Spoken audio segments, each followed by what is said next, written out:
नाही, अर्थातच मराठीत बोलणार आहे. सर, सगळ्या रेडिओच्या हिरोमध्ये महाराष्ट्राचे खरे हिरो तुम्ही बसलेला आहात.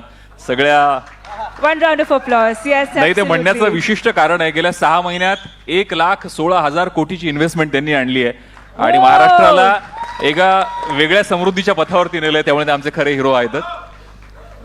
सर, तुमच्या या हिरोगिरीची सुरुवात कॉलेजमध्ये तुम्ही असताना मॉडेल म्हणून झाली आणि आम्ही असे ऐकलंय की मॉडेलिंग सोबत तुम्हाला लिहिण्याचाही छंद आहे. तुम्ही गीतकार किंवा कवी सुद्धा आहात. तर पहिले काय लिहिलं होतं ते या निमित्ताने आठवतंय का?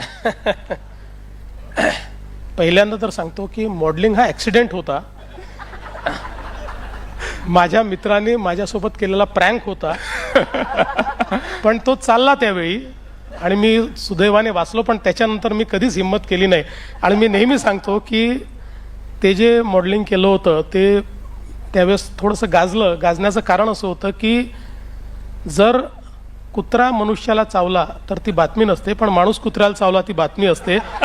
त्यामुळे ती माझं मॉडेलिंग जे होतं ते माणसाने कुत्र्याला चावण्याचं होतं म्हणून ती बातमी झाली होती. आणि मला लिहिण्याचा पहिलेपासून शौक होता. कॉलेजमध्ये कविता लिहायचो, कवी संमेलनात वगैरे जायचो.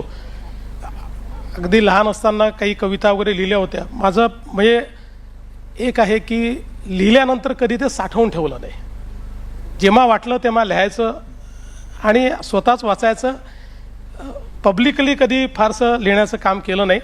हे नक्कीच आहे की आता नुकतेच 2 गाणे, कारण राम जन्मभूमीचं ज्यावेळेस हे चाललं होतं त्यावेळेस एक रामावर गाणं लिहिलेलं आहे, एक मी शंकरावर गाणं लिहिलं आहे. हो.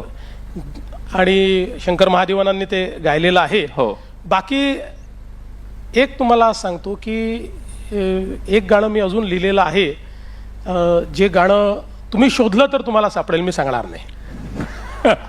पण तर या निमित्ताने कुठल्याही तुम्ही लिहिलेल्या कवितेच्या गाण्याच्या कुठल्याही 4 ओळी, कारण आम्ही जेव्हा तुमची विधानसभेमध्ये धडाकेबाज भाषणं ऐकतो तेव्हा तुमची ती शेरोशायरी पण आम्हाला सगळ्यांना खूप भुरळ घालते.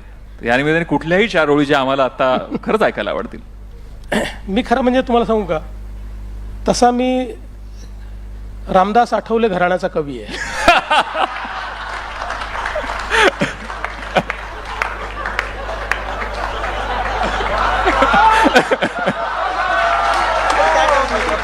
आम्हाला शीघ्र कविताही चालेल, हरकत नाही.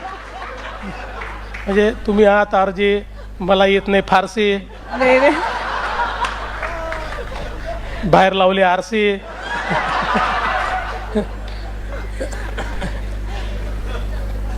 एक कविता लिहिली होती, मला आठवली तर म्हणतो ती. तुम्ही म्हणता माझ्या कवितेला अर्थ नसतो, तुम्ही म्हणता माझ्या कवितेला अर्थ नसतो, नसे ना का अर्थ, अनर्थ तर असतो. वा वा, क्या बात आहे, क्या बात आहे. अरे तुम्ही काय कविता कराल, पण आणि किंवा परंतु अशा अर्थपूर्ण शब्दांचा निरर्थक शाब्दिक गुंता म्हणजे कविता नव्हे.